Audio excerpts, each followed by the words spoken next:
bagus diskusi kita malam hari ini, namun nampaknya masih belum menunggu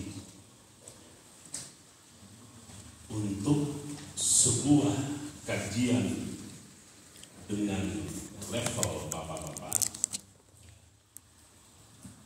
Nampaknya masih dalam perspektif yang masih sempit dan dangkal.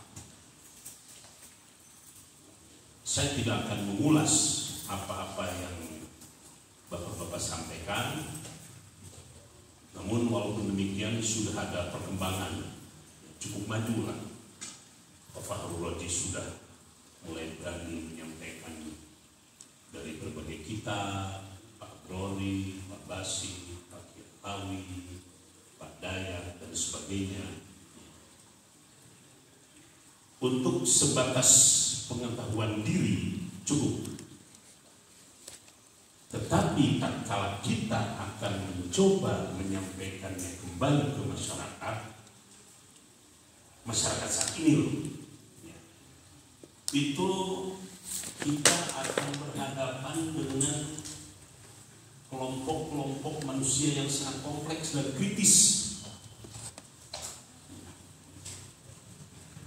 Oleh karena itu, kita harus mulai ada keberanian, bukan hanya sebatas menyampaikan apa yang ada di kitab.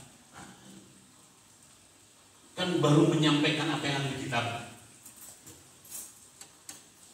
belum berani, belum ada keberanian melontarkan pertanyaan-pertanyaan dari pendapat itu. Walaupun ini tentu saja harus melalui sebuah proses yang cukup panjang. Tadi banyak sekali berbagai pendapat. Kalau bapak-bapak baca beberapa kitab ulama akhir, bukan hanya Syekh Wahbah saja, Pak Abrori, coba nanti baca tadi Syekh Syahrawi Mutawalli, Syekh Ali Jumat, Syekh Buti Al-Romdoni almarhum, ya. Kurang lebih ada 8 ulama-ulama akhir yang banyak mencoba mengangkat persoalan nikah ini sampai ke hal yang lebih substantif. Apa yang substantif? Nah, di sini ini poin yang kedua. Nanti bapak-bapak bisa baca sedemikian rupa proses perenungan para ulama-ulama mutakhirin, ya, dalam mencoba memberikan jawaban-jawaban karena ketidakpuasan masyarakat. Pertanyaan pertama, kenapa ada talak? Bapak-bapak baru bisa menyampaikan apa itu definisi talak, bagaimana proses talak, dan akibat talak. Tetapi saya tidak mendengar ada pernyataan kenapa ada talak. Bagus yang disampaikan oleh Pak Syedik sebagai komparasi. Agama-agama lain hampir semuanya mengharamkan talak. Tetapi apa akibat dari diharamkannya? Ada sebuah pengingkaran terhadap kondisi objektif kehidupan berumah tangga. Nah ini, jadi Islam mencoba untuk mengakomodir berbagai problem yang ada di masyarakat, bahwa di masyarakat itu ada sebuah keluarga yang sudah tidak bisa dipertahankan lagi. Kalau dipertahankan, akan melahirkan berbagai anak-anak keharaman yang lainnya. Karena sudah jatuh talak mestinya, dan itu haram, dibiarkan jadi haram dan itu beranak pinak. Ini keagungan Islam, mengakui adanya sebuah kondisi objektif bahwa tidak semua keluarga itu bahagia. Ada loh ada loh rumah tangga itu yang memang sudah nggak bisa dipertahankan lagi. Kalau tidak bisa dipertahankan lagi, apa efek kejiwaannya? Bukan hanya kepada si anak saja, juga kepada istri, juga kepada suami. Contoh sederhana saja, misalnya KDRT itu ada kalanya karena berupaya mempertahankan keluarga yang sudah tidak harmonis. Tetapi dengan catatan, tetapi dengan catatan Islam itu memperkenankan talak, tetapi itu solusi akhir. Nah ini, itu solusi akhir. Namun bisa ulah heula. Tuh, ya. Jadi kesempurnaan ajaran Islam sampai mengatur sedemikian rupa yang namanya institusi pernikahan, dan talak ini anak dari bab nikah loh. Jadi jangan ditonjolkan talaknya, harus induknya dulu. Saya sudah sampaikan, nikah itu sesuatu yang sakral. Satu-satunya syariat Islam yang masih berlangsung kelak di surga, kelak di akhirat, nggak nikah monggo Pak Hidayat. Jadi Pak Hidayat masuk ke surga suruh sholat, kudu puasa. Tapi lamun panggil bidadari kudu nikah heula. Nah, ulah jauh-jauh blus gitu kan. Jika Pak Dede Amlani gitu kan. Oke, jadi kembali ya. Ini yang kedua ya. Jadi ada sebuah proses yang ketiga, ada sebuah proses degradasi nilai nikah. Maaf, dengan tidak mengurangi apa yang disampaikan oleh Pak Deden Burhani di kompilasi hukum Islam yang ada di Indonesia ya. Ini tolak itu bermata dua, bisa positif, bisa negatif. Kalau dipertahankan, kepada suami kejiwaan juga nggak benar, kepada istri juga nggak benar. Coba sekarang, anak-anak lebih bagus sekali pahit setelah itu baik atau selamanya pahit? Maksud saya begini, suami istri sudah tidak harmonis, saban kue pasehat, pemajikan saban kue ditengge, digebuk, dinaun, dan itu berlangsung 10 tahun. Misalnya, ada dampak kejiwaan nggak kepada anak? Keluarga itu. Nah sekarang lebih baik mana? Cerai selesai masalah atau 10 tahun berlangsung? Itu yang saya katakan.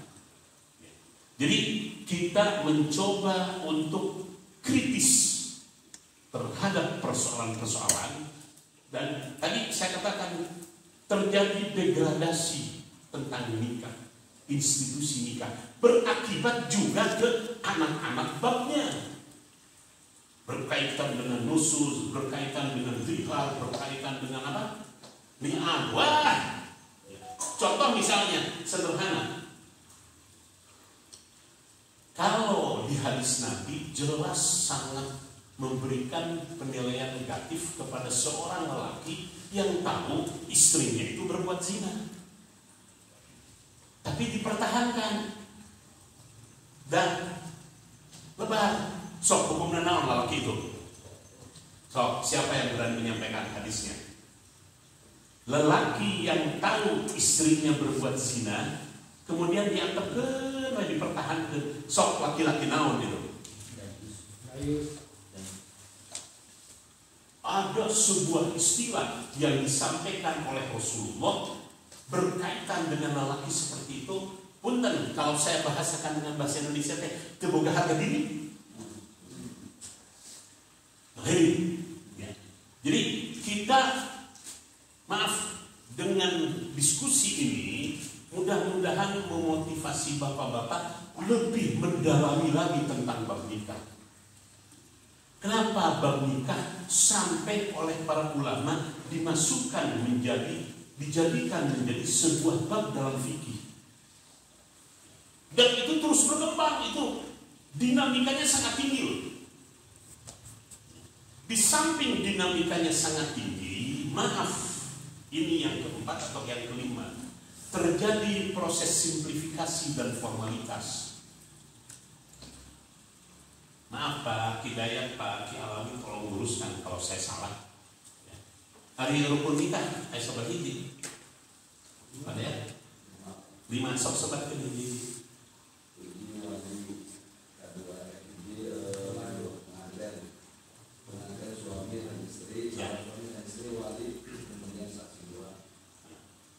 Limanya rukunnya. Kunaon ayeuna tradisi ayeuna awewe beut disumputkeun ke rijang kobul.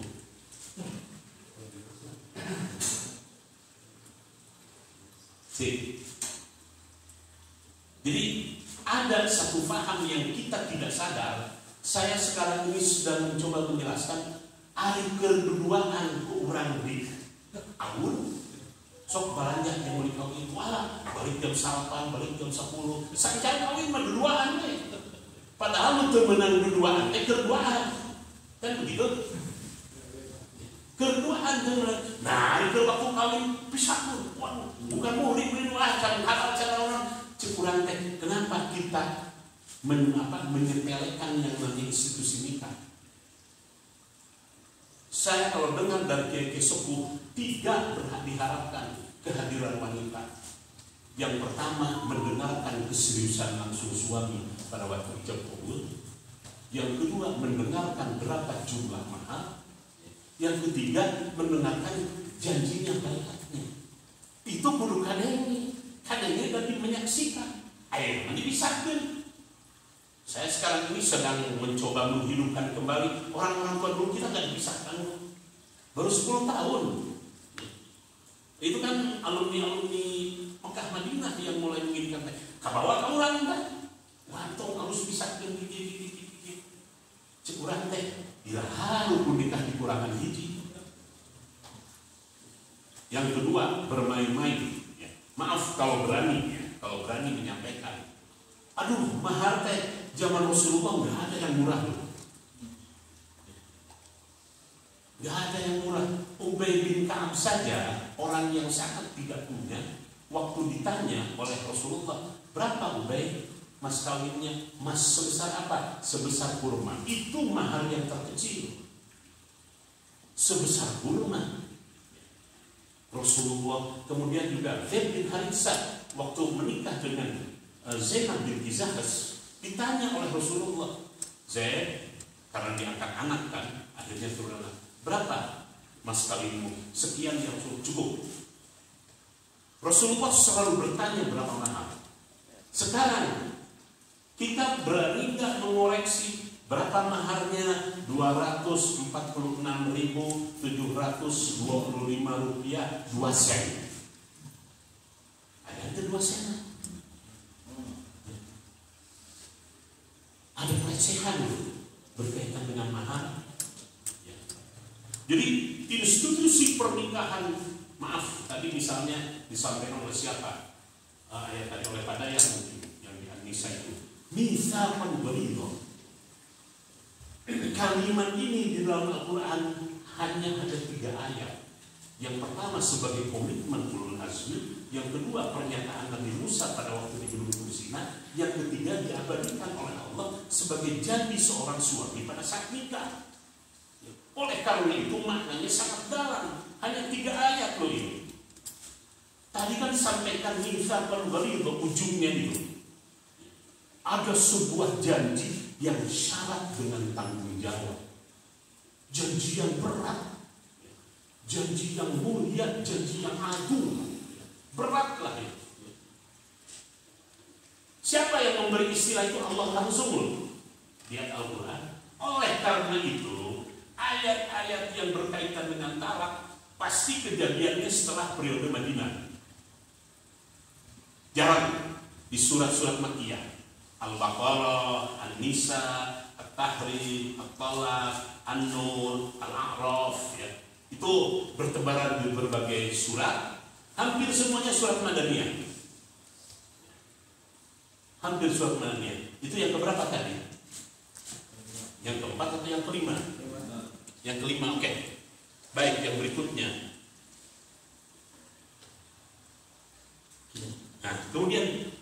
ada 3 kali dan ada muhalil. Ini kan lucu. Jadi sedemikian rupa Allah memberikan sebuah perhatian, namun cepat sasaran lebar. Tahu lebih diberi kesempatan, itu kan kesempatan. So, 3 kali, baru setengah 3 kali karena jatuh tolak main, baru harus nikah dulu dengan yang lain. Nikah dulu dengan yang lain, kenapa? Itu kalau diperdalami, itu sebuah pelajaran yang lelaki. Mana? Itu lebar, biasa ada manusia kan bahasa kasarnya gitu. So, itu talak 3 itu bukan main-main. Dan di situ yang berikutnya, poin yang berikutnya, sedemikian rupa tingginya urgensi kata dalam Islam. Baik soleh, inayah, bain, bid'i, sunni, dan seterusnya, itu semua akan terkait dengan kata. Itu dikembalikan ke bagaimana fungsi kata dalam nikah. Kenapa orang tua kita dulu harus ittisal? Saya terima ini. Di situ peran yang namanya kata-kata itu. Jadi antara ini apa Baliut film dengan film modern ya Pak Alawi ya. Ada yang tahu apa tertukar, ada yang tertukar itu. Orang tua dulu mah kayak filmnya dipakai ku walinya. Bukan saya akan menikah, saya nikahkan kan di sana dan saya kawinkan ya. Angkat tuka wa zawaj tuka itu dua-duanya dipakai. Padahal itu hanya beberapa menit. Hanya beberapa menit. Belum lagi terkait dengan tadi. Apa yang disampaikan oleh Alawi, apa yang disampaikan yang lainnya. Kalau tidak didampinginya bagaimana? Tadi sehingga muncul ke permukaan apakah itu talafuz itu menentukan. Yang menjadi persoalan sampai sejauh mana masyarakat memahami batasan tentang kinayah. Daya nama diherikan. Dan aduh ya Allah ya Rabbi, coba. Ya ini termasuk tanggung jawab kita, kita berdosa. Banyak masyarakat geus-geus kayak nama. Geus tolak tilu teh, lain-lain tolak tilu itu tolak 10 mana. Sisa lagi teh geus ditinggalkeun. Geus diucapkeun tolak sama barangkali kieu. Pas rujukna teh geus asalnya. Geus sebenarnya ada sih geus hampura gitu ya. Yuk aduanana darasa geus. Jadi bukan hanya sebatas tolak, tetapi berikutnya juga proses rujuk. Jadi kalau saya melihat muhalil itu belum selesai babnya, memiliki tingkat korelasi yang sangat tinggi dengan yang namanya proses rujuk.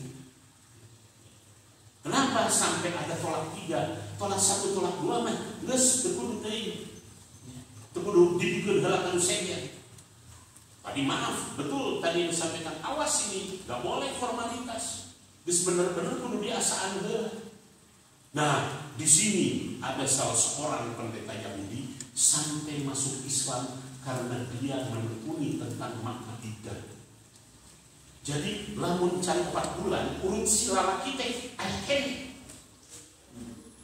Jadi lamun aya kene masih kene bisa membuatkan, dicampur bisa campur kene teh gitu kan. Sampai akhirnya masuk Islam belum lama. Seorang rahib Yahudi sampai masuk Islam karena dia ahli genetika di Amerika, mau mencoba mengeluarkan hikmah apa makna di balik iddah. Oh, hebat kan? Di balik iddah. Oke, baik berikutnya. Tolak sudah saya sebutkan, imam-imam, Syekh Ali Jumat dan sebagainya, kinayah sudah. Tadi tentang head, ya, itu juga sangat menarik. Misalnya, kenapa Utsaimin kok sampai mengharamkan atau tidak sah? Itu berangkat dari pemahaman tentang head. Apakah jatuh, apakah sah atau tidak sah dan sebagainya, ya. Bukan dilihat dari kondisi kejiwaan wanita, tetapi dari head secara fisik. Wanita yang sedang head itu memang, waduh, masya Allah, kejiwaannya itu sok. Dah, namun ayah pemajikan terhead soleh, dari soleh-soleh nak pemajikan. Ini amat lah segala rupa itu. Yang berikutnya, ya. Kenapa tatkala tolak 3 dan sebagainya kok lebih banyak menguntungkan laki-laki, lebih banyak memberikan keistimewaan kepada laki-laki, seakan-akan yang jadi korbannya perempuan? Apakah karena kita salah mengajarkan, salah menyampaikan? Padahal tadi sudah disampaikan oleh bapak-bapak banyak, Allah itu mencoba untuk menempatkan wanita. Hanya kesempatan itu disalahgunakan oleh wanita sekarang. Karena gara-gara adanya gerakan gender dan emansipasi. Gender dan emansipasi.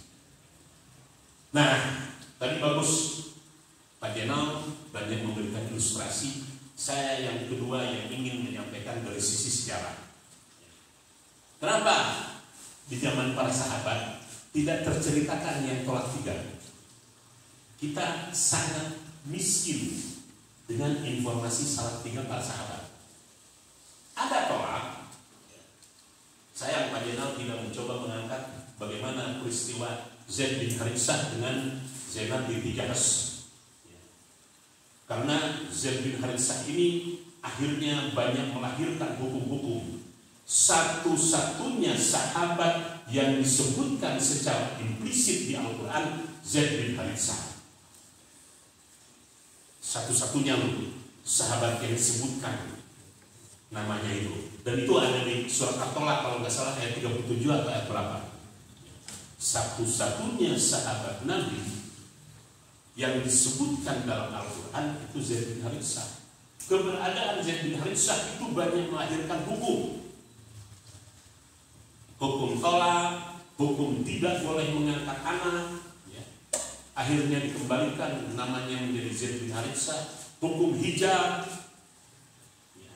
Setelah Zainab binti Jahsy menikah dengan Rasulullah, ketika itu turunlah hukum tentang hijab dan sebagainya. Ada 6 atau 7 lahir hukum dari peristiwa Zaid bin Haritsah dan Zainab binti Jahsy. Saya tidak ingin memberikan ilustrasi itu. Zainab binti Haritsah nanti persoalan yang lainnya berkaitan dengan tolak 3. Saya ingin mencoba menarik pelajaran dari sahabat Anas bin Malik. Nanti coba renungkan. Bapak-bapak kalau tidak pernah tahu Anas bin Malik itu artinya tidak pernah baca hadis.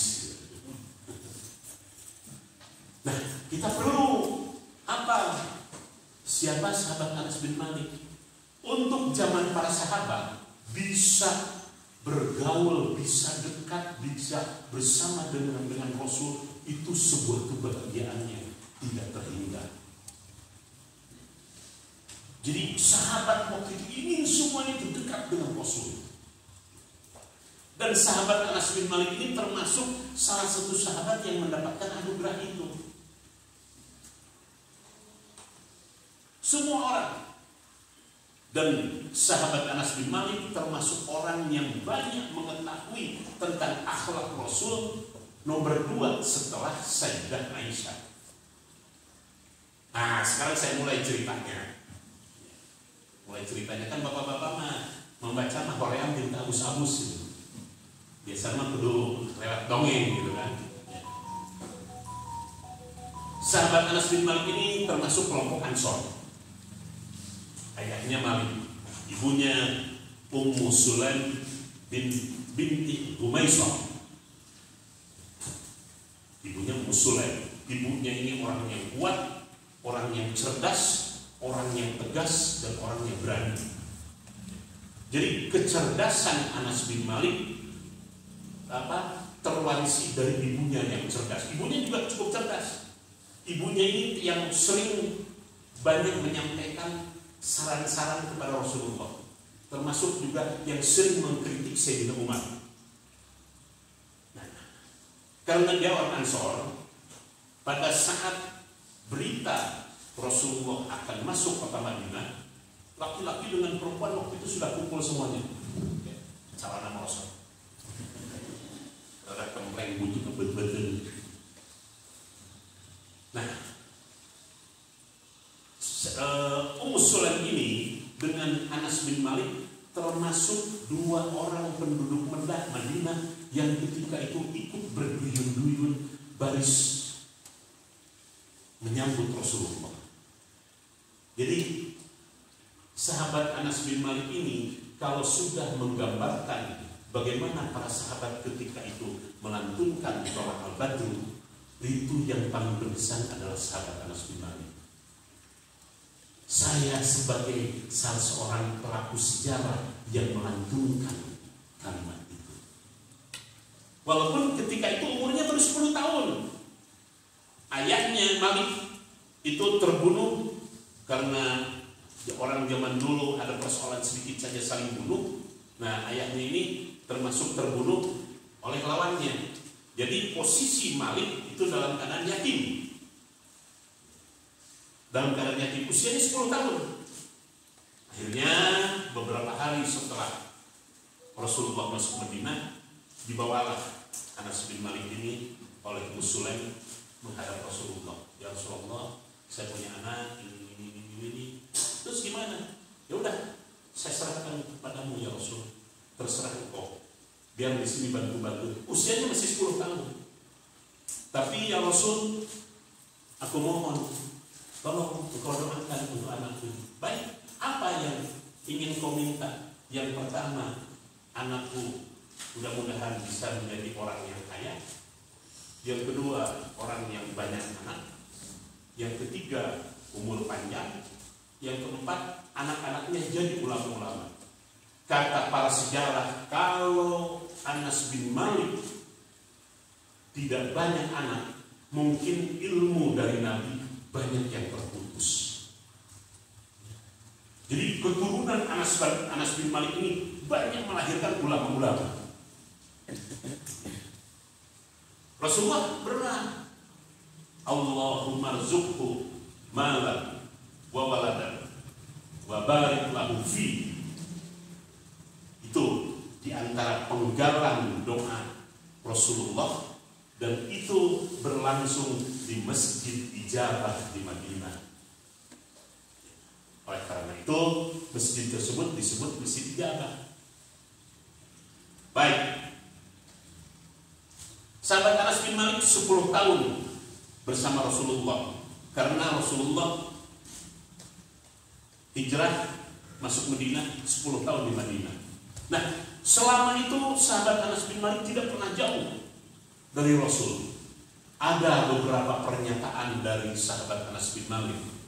Yang pertama, selama aku melayani Rasul, aku belum pernah sekalipun ditegur, dimarahi, dikoreksi oleh Rasul.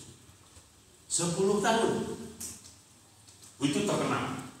Aku 10 tahun belum pernah ditegur, belum pernah dimarahi, belum pernah dikoreksi, belum pernah apa oleh Rasul. Yang kedua, aku sampai hari ini belum pernah menjumpai seorang manusia yang akhlaknya sangat sempurna seperti Rasul. Oleh karena itu, para sahabat mengatakan yang paling faham dengan firman Allah, wa innaka la'ala khuluqin azim, adalah sahabat Anas bin Malik. Jadi kalau sahabat bertanya, karena maaf, Anas bin Malik ini nantinya menjadi imam besar, menjadi mufti, menjadi qori, menjadi pejuang, menjadi pemimpin.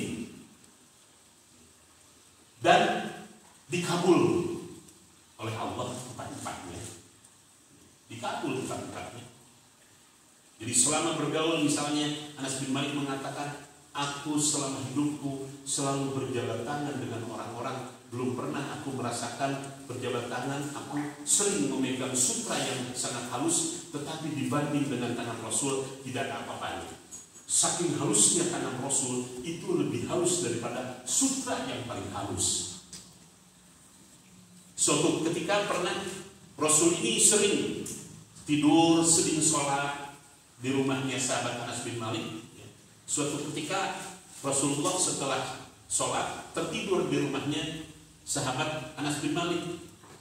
Kelihatan karena siang hari Rasul berkeringat. Ummu Sulaim mengambil botol. Keringat Rasul begini kan sedikit-sedikit. Dihembuskan ke tanah botol. Terbangun Rasul. Ya Ummu Sulaim, apa yang kau lakukan? Maaf Rasul, aku mengumpulkan keringatmu karena keringatmu akan aku jadikan minyak wangi. Kata Anas bin Malik, tidak ada wangian yang lebih wangi daripada wanginya keringat Nabi. Dan masih banyak lagi hadis-hadis akhlak tentang Nabi itu lebih banyak diriwayatkan oleh sahabat Anas bin Malik. Jadi 3 orang yang meriwayat hadis yang eksklusif. Yang pertama Siti Aisyah, yang kedua Abu Hurairah, yang ketiga sahabat Anas bin Malik. Yang sahabat Anas bin Malik. Kalau sudah khatam Quran Pak Oji, ya, sahabat Anas bin Malik ini memanggil anak cucunya, dikumpulkan. Putranya Anas bin Malik 106 sebagian menyebutkan, dan yang lain menyebutkan 109. Putranya. Dia disebut Abu Hamzah karena salah seorang putranya yang cukup cemerlang itu namanya Hamzah. Sementara putri tertuanya dinamai Aminah. Aminah sempat berkata, sebagai bukti bahwa Anas bin Malik ini banyak anak cucunya, dipakai saja sampai pemerintahan Hajjaj bin Yusuf, seorang panglima perang zaman Muawiyah yang sangat jahat, itu keturunan Anas bin Malik yang dimakamkan di Baqi ini jumlahnya ada 129 di makam Baqi. Nah, putranya 106, 109.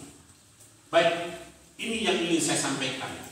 Kenapa sahabat Anas bin Malik tidak dipersoalkan tentang talak